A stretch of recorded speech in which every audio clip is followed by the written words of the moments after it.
You are reaching for the edge of your duvet right now, pulling it up to your chin because the room feels just a little too quiet.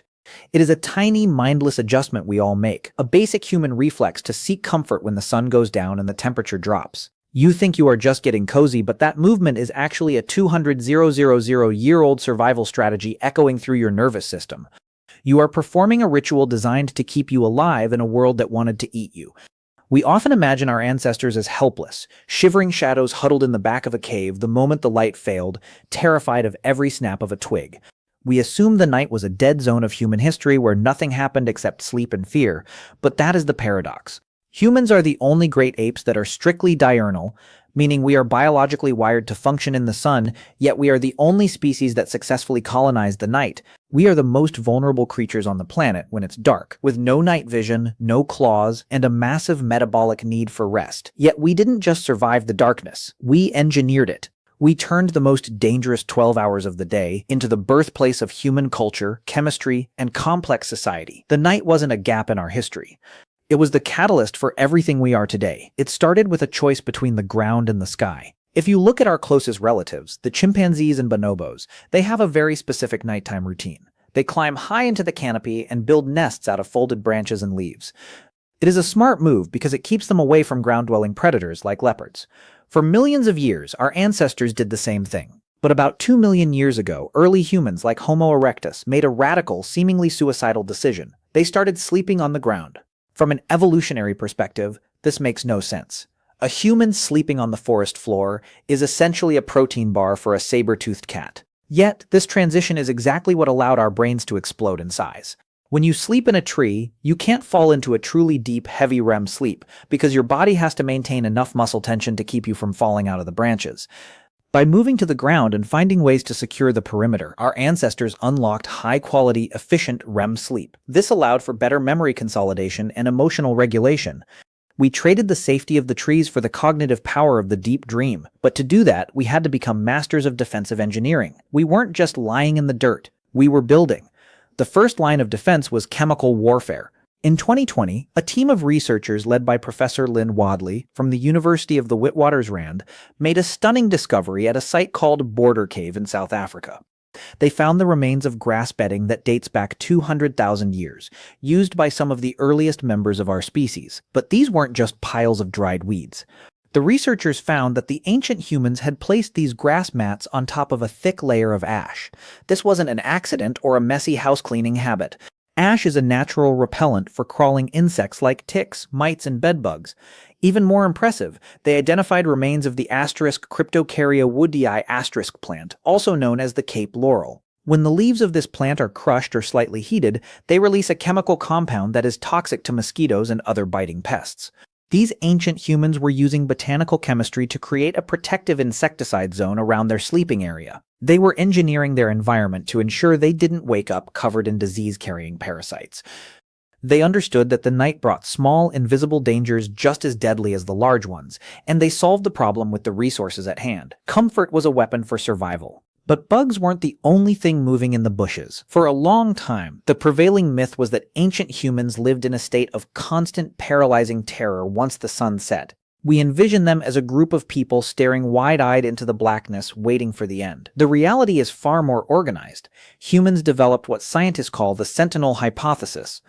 In 2017, researcher David Sampson and his colleagues at the University of Toronto conducted a study with the Hadza people of Tanzania, one of the last remaining hunter-gatherer groups on Earth. They equipped the participants with actigraphs to track their sleep patterns over several weeks. What they found was fascinating.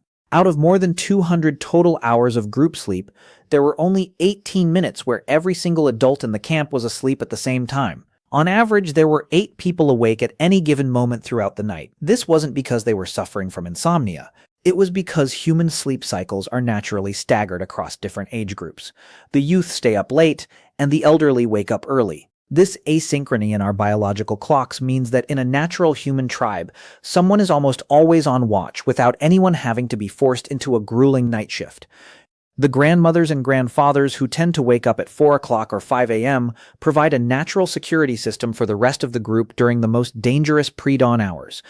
This suggests that our modern frustration with early birds and night owls is actually a misunderstanding of a vital survival mechanism. We evolved to have different internal clocks, specifically so that the group would never be fully vulnerable. We were never just sleeping, we were taking turns holding the line against the dark. This social coordination allowed us to do more than just rest. It allowed us to use the night as a workspace. Fire was the ultimate pivot point.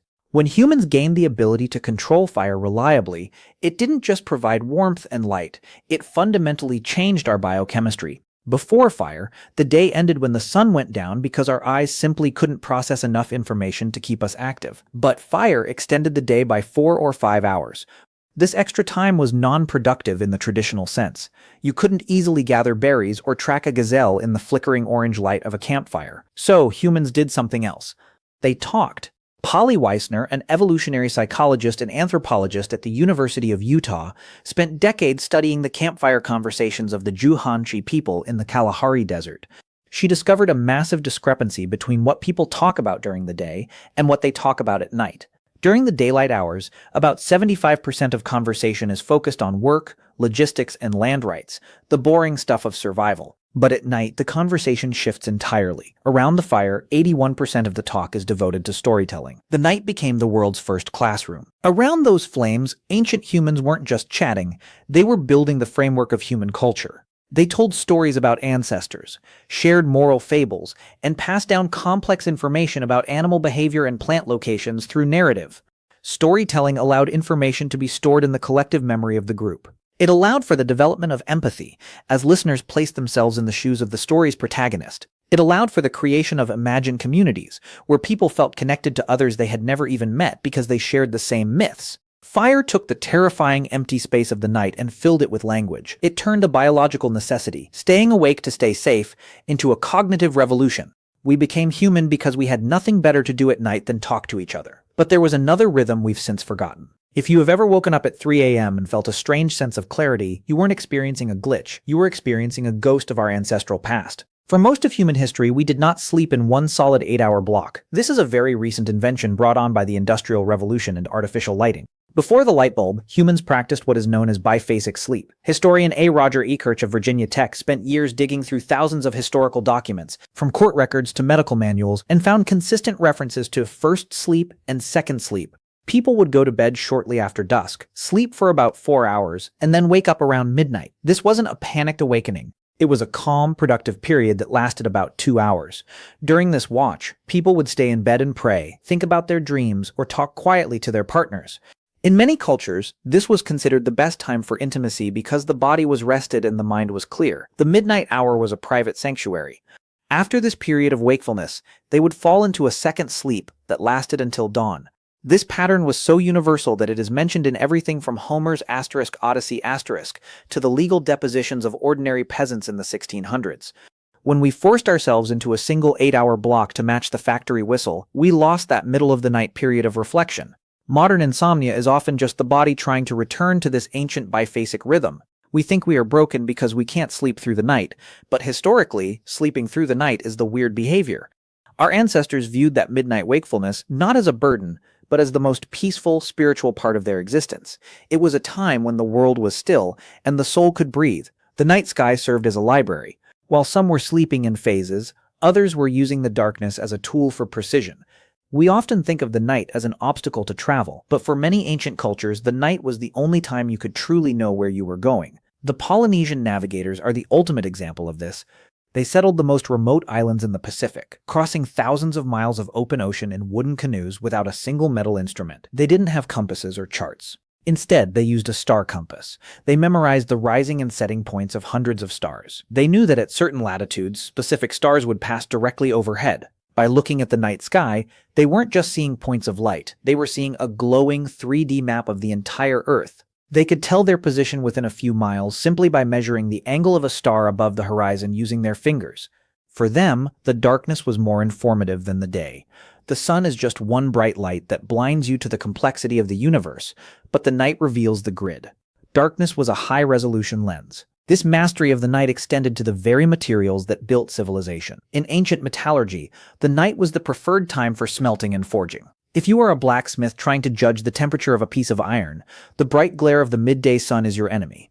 It washes out the subtle shifts in the metal's glow. But in the deep dark of the night, a skilled smith can tell the exact difference between a cherry red and a bright orange heat. That difference represents hundreds of degrees and determines whether a blade will be brittle or strong. Ancient metalworkers in Africa and Europe often worked through the night, using the shadows to see the spirit of the fire more clearly. They recognized that some truths are only visible when the lights are low.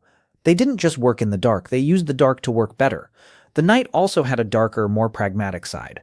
In the first urban civilizations, like Mohenjo-Daro in the Indus Valley or the cities of ancient Mesopotamia, the night was when the invisible work happened. Sanitation and waste removal were almost exclusively nocturnal activities. This was partly for the obvious reason of avoiding the smell and the sight of refuse during the day, but it was also a matter of logistics. The narrow streets of ancient cities were too crowded for heavy carts during the day. The night soil collectors were the silent gears that kept the city from collapsing into disease. They moved through the streets while the elites slept, maintaining the infrastructure of the world under the cover of darkness. The night shift is not a modern phenomenon. It is as old as the city itself. We have always relied on a hidden population to keep the world running while the rest of us dream.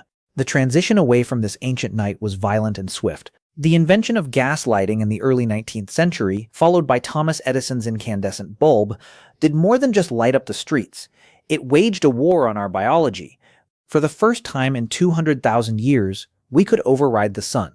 We pushed our first sleep later and later until it collided with the second sleep, creating the modern 8-hour block. We flooded our brains with blue light, suppressing the production of melatonin and tricking our bodies into thinking it was perpetual noon. We lost the campfire stories, replaced by the flickering glow of screens that don't talk back. We lost the ash-lined beds and the staggered sentinel watches, replacing them with deadbolts and alarm systems. We conquered the night, but in doing so we turned it into something clinical and hollow. We made it just another period of time to be managed and optimized for productivity. But the old ways are still there, buried in your DNA. When you feel that sudden surge of creativity at midnight, or when you wake up at 3 a.m. with a mind that feels strangely sharp and ready to ponder the big questions of life, that is not a malfunction. That is your ancestor reaching out. That is the ghost of the biphasic rhythm, the echo of the storyteller by the fire, and the instinct of the sentinel who stayed awake so the tribe could live.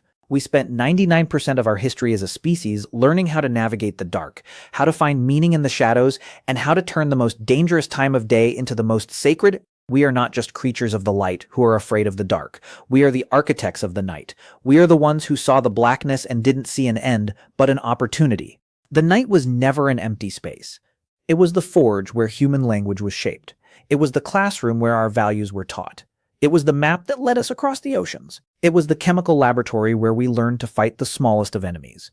When we look back at what ancient humans did during the night, we shouldn't see a primitive struggle for survival. We should see a sophisticated, highly organized, and deeply spiritual mastery of an environment that should have killed us. We didn't just hide from the predators. We sat in a circle, built a wall of light, and told stories until the predators were the ones who were afraid. We turned the dark into a home. And yet, there is a price for our modern victory. We have traded the star-filled sky for the orange haze of light pollution. We have traded the quiet reflection of the middle watch for the mindless scroll of a social media feed. We have traded the communal warmth of the tribe for the isolated safety of a locked apartment. We think we have escaped the dangers of the ancient night, but all we have really done is dim our own senses.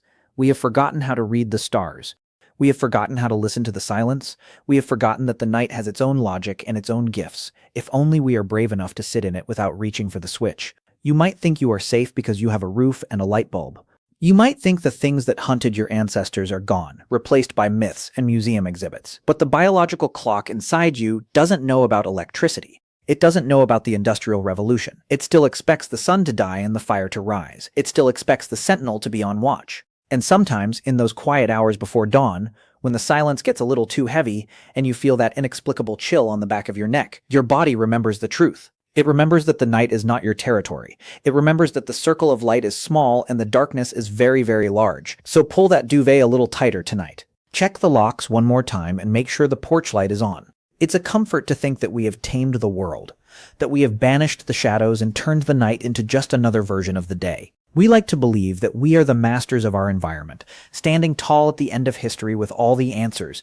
But you are still that same vulnerable creature on the forest floor, and your DNA hasn't forgotten the smell of the smoke or the sound of a snapped branch in the distance. We didn't conquer the night, we just learned how to close our eyes and pretend it wasn't there. The lights will eventually flicker, the grid is fragile, the batteries die, and the sun always sets. And when the glow of your screen finally fades, and the room goes truly deeply black, you will find yourself right back where we started. You will be sitting in the dark, listening to your own breath, waiting for the first sleep to end, and the second to begin. You will be waiting for a story to tell you who you are. Because in the end, the night doesn't care about your progress or your technology. It was here before we learned to speak, and it will be here long after the last bulb burns out. The dark hasn't left. It's just waiting for you to look up from your phone.